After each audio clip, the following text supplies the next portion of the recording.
Welcome to Voodoo Whiskey Gaming, and this is my late review of Batman The Telltale Series. I played it on the Xbox One. It's available on pretty much everything else. As the story goes, you are a young Bruce Wayne slash Batman, and most of the major, really famous villains haven't even appeared in Gotham yet. That having been said, things are not all well and good.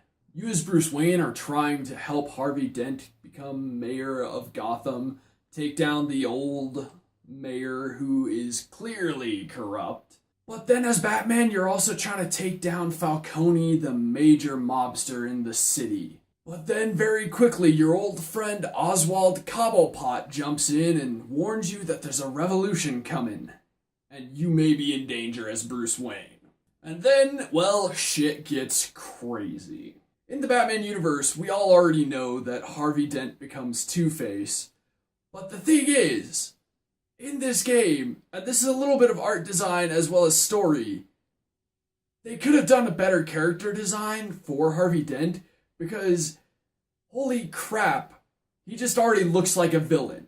Like, Harvey Dent, when he's Harvey Dent, looks pretty damn villainous in this game. I thought that was kind of a poor choice on their part. Since it's a Telltale game, obviously the story is super important, and it's one of the heaviest things that you need to judge in video games in general, in my opinion, but especially when it comes to a Telltale game, since they're basically just interactive narratives. And I gotta say, out of all the Telltale games I've played, or just interactive narratives in general, this is absolutely one of the weakest. It was incredibly short. I finished this game long before the week that I set out for it. I've honestly been going back and playing other games that I haven't completed yet for the past couple days because I already beat this game. So I find that very disappointing that it's so short. I also found some of the writing to be very weak.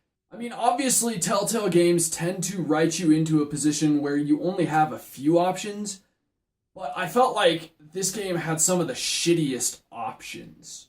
Even if you go back and look at Game of Thrones, where certain events happened whether you wanted them to or not, no matter what you did, you at least had options that you could feel good about picking.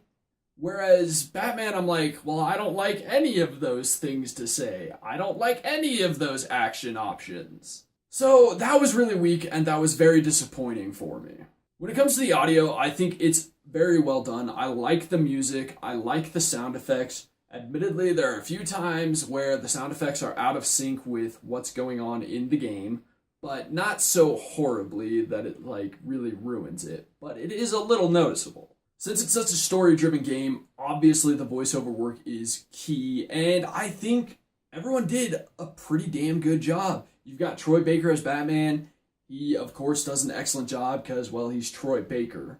But there is one thing I want to address, and it's a little spoiler-ish, so if you're not down with spoilers, feel free to, skip ahead a bit. There will be a spoiler warning for the extent of the spoiler. So, hey, you've been warned. Spoiler warning. At one point in the story, you meet the Joker. He's not full-force Joker yet. But that having been said, the guy who voiced him did a good enough job.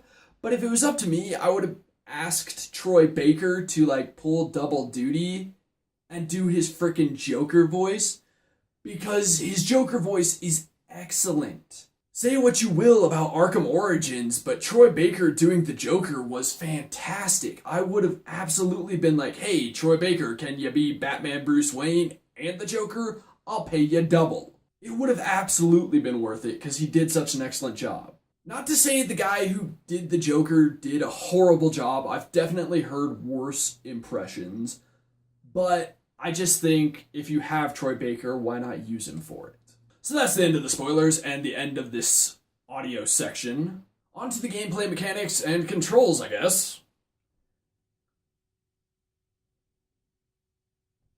Okay, so like I've said, it's an interactive narrative.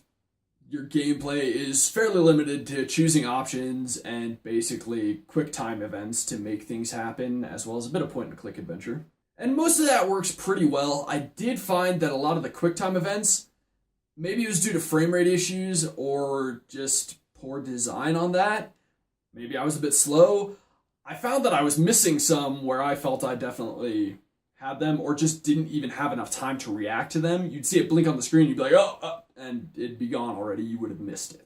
So that was a little disappointing, but it never caused me to actually fail anything. When I did fail and die, it was always due to my own failure.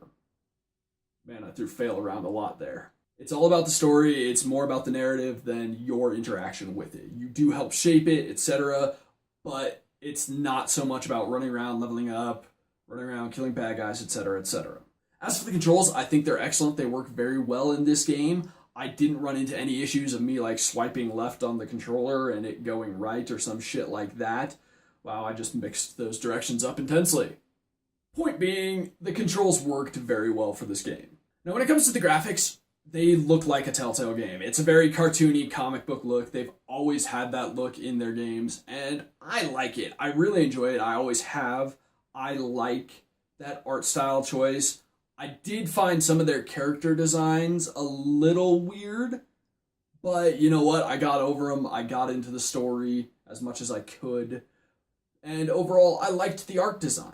That having been said, I did run into frame rate issues, not as bad as I have in previous Telltale games, but they were still a bit of a problem. I don't know why this happens because, let's face it, graphically speaking, this is not the most demanding game out there. Never has been, never will be. Telltale games just aren't. The absolute worst was during an action sequence, and in reality, it wasn't really the frame rate issue. It was the fact that the game was crashing, but it caused some massive frame rate issues for me. Like, it allowed me to play the entire action sequence, but it was practically unplayable because the frame rate was so terrible. Then I found out the game was crashing, quit the game, did the normal stuff, started over again, and the game ran fine after that. I should say I ran into fewer frame rate issues after that. At the end of the day, though, I've got to say I found Batman The Telltale Series to be the weakest Telltale game I have played.